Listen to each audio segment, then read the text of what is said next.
we live in times where everything is hyper optimized, and I think the supply chain is part of that. And so what we're seeing now is, there's this disruption, and the disruption is impacting industries in different ways.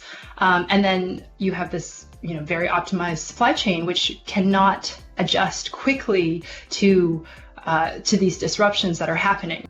Additive manufacturing, by definition, is kind of a process where you are manufacturing a part in kind of a layer by layer manner.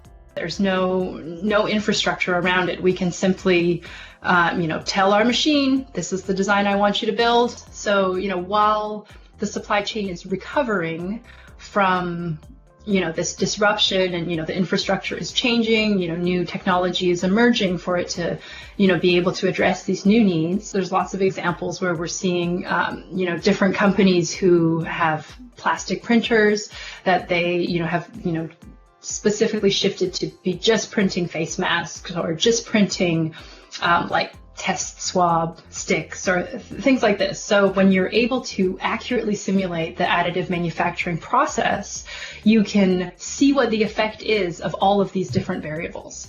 So, instead of running thousands of builds to understand, okay, if I change these machine parameters, how does the part quality affected, you can, easily do thousands of simulations, and you can see, okay, now I understand.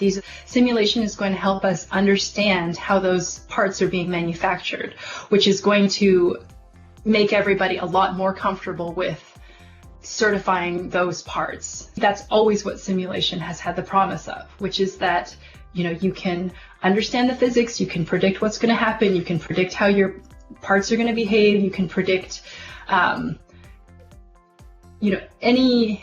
any of the engineering outcomes that you're looking for.